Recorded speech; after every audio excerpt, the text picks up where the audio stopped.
Since All-Star break, I've heard a lot of chatter about Nikola Jokic. A lot of it. I've seen media pundits, I'm not going to say any names, of course, but I've seen media pundits talk about how, right now, Nikola Jokic is leading, is the odds-on favorite to win the MVP this year, which will be his third consecutive MVP. And I'm hearing a lot of people say that he doesn't deserve to be the MVP, or you saw that he was picked last for the All-Star game when they did the roster and everything. So that should show that he's not really MVP. Here's the thing, man.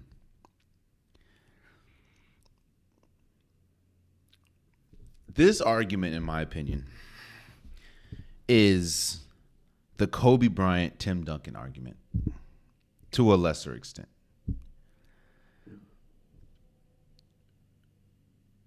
When we talk about greatness, greatness doesn't come in the same box.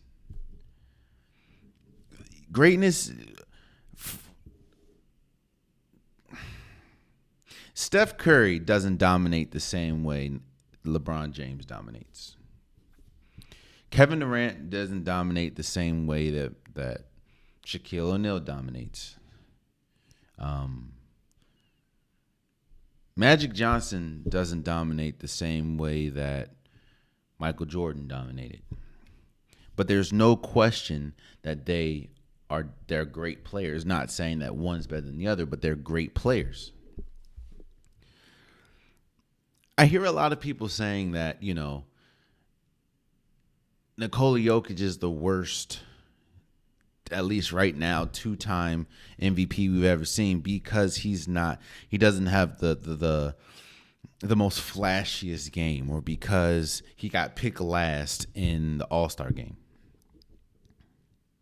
And he would be the fourth player if, the league or this season continues how it's been. He will be the fourth player in NBA history to win 3 consecutive MVPs.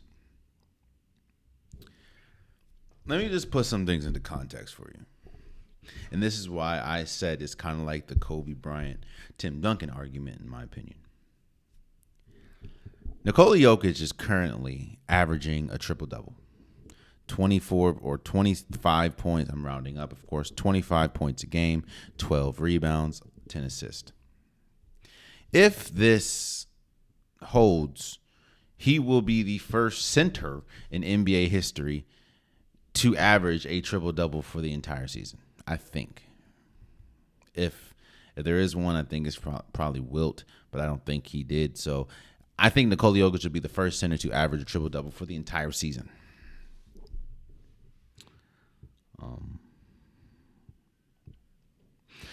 When you put Nikola Jokic's stats, career stats, among some of the greatest, like among Jordan, Kareem, LeBron, put Nikola Jokic stats alongside them when we talk about PERs, or we talk about usage rate or efficiency rate.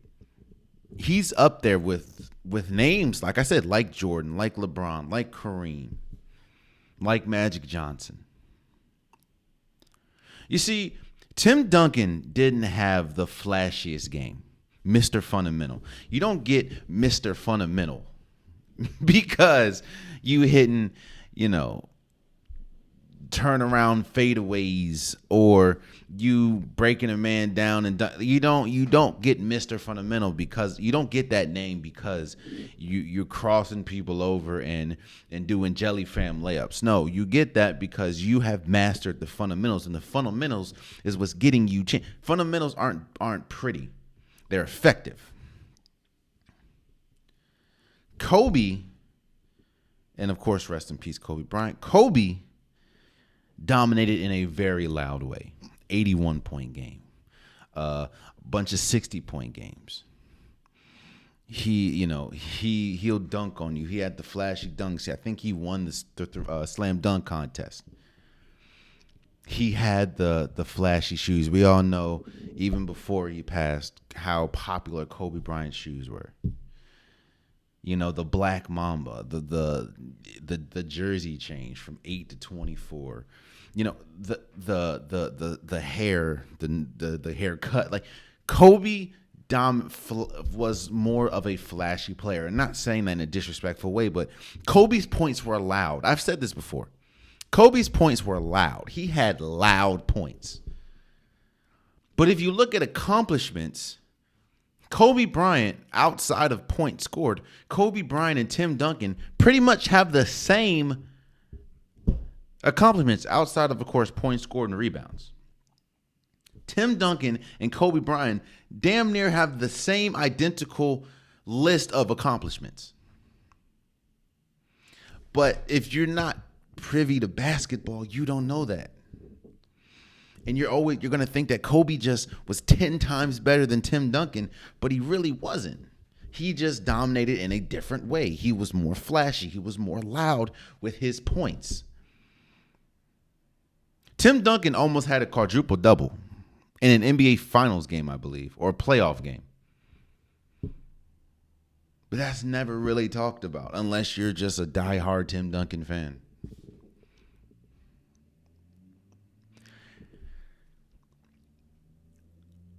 Nikola Jokic is not the most flashy player in the league, as we know. But I will say this, and I've said this on multiple occasions. Nikola Jokic is the most skilled big man the NBA has ever seen. And this is an NBA that's seen Hakeem Olajuwon, that's seen Wilt Chamberlain, that's seen Kareem Abdul-Jabbar, that's seen Shaquille O'Neal, that's seen Dirk Nowitzki. Nikola Jokic is the most skilled big man we have ever seen. And while no, he doesn't get his points like a Steph Curry from beyond the arc, or as flashy as a Kyrie, as loud as a John Morant, as strong as a LeBron James, as damn near unstoppable as KD. Nikola Jokic is one of one. And while you can have your feelings and say, well, I think X deserves MVP or I think Y deserves MVP, Nikola Jokic, if he does, in fact, win his third straight MVP, it is well deserved. Because don't get it twisted. There's, again, he's not Giannis. He's not LeBron. He's not Steph. He's not Luka. But they all dominate the game in a different way. And that's, shouts out to Gilbert Arenas, man. Gilbert Arenas, he has a podcast he does, I think it's on Fubu TV. I don't know if it's a podcast or a TV show, but I did see a clip about it. He was talking about eras. And he was talking about how the 80s would have a tough time dealing with today's era as far as basketball players. Same as the 90s. You know, as an era, you're supposed to increase. You're supposed to get better at whatever. And I think it's very hard. I mean, it's just crazy how a lot of people are still questioning Nikola Jokic's legitimacy as a two-time NBA champion. Now, if you want to go back to the All-Star game, right? If you want to go back to the All-Star game, even Nikola Jokic said it. The All-Star game is not for fundamental players like that. The All-Star game is for flashy, loud players, because the All-Star game is supposed to be a showcase of talent in a very fun way. Nobody wants to see, back downs and layups the whole time. No one wants to see beautiful passes onto a fundamental layup. I don't think that should take away from the fact of how great Nikola Jokic is. It's just someone like John Morant is more valuable in an All-Star game than Nikola Jokic. Someone like a Zach LaVine is more important to an All-Star game or to an All-Star week than Nikola Jokic. Someone like a Jason Tatum is more important to the All-Star game than a Nikola Jokic. But trust and believe, if we're playing basketball, I'm taking Nikola Jokic over damn near everybody. Just because of everything he can do. And just he's probably one of the most, if not the most important player to their team. Yes, you can argue Steph, and we see what the Golden State Warriors looks like with or without Steph Curry. You can argue LeBron James. You can argue Giannis. But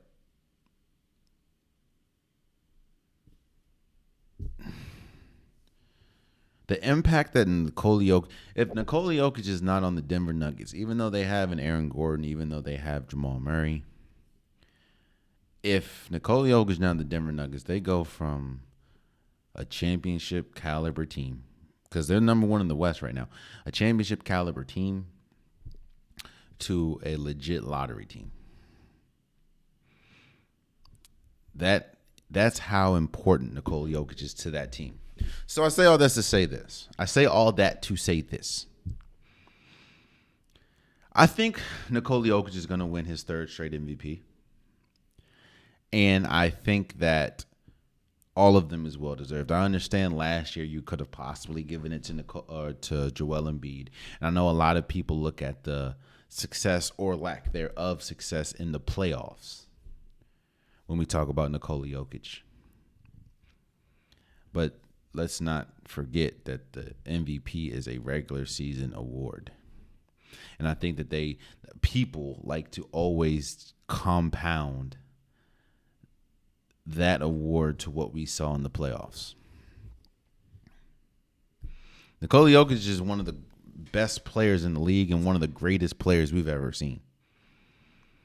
Especially when you start putting stats and numbers to it.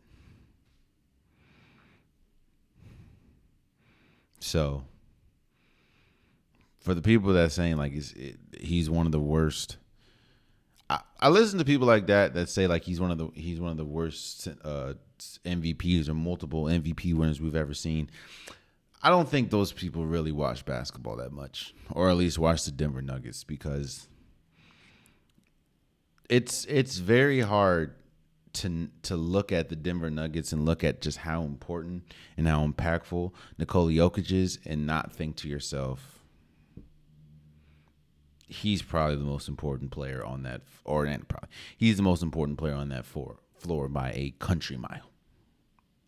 So if he wins the third straight MVP, of course we'll talk about it. But right now, he's averaging a triple-double as a center. And his team is number one in the West by like 5 games. A West, by the way, that is loaded.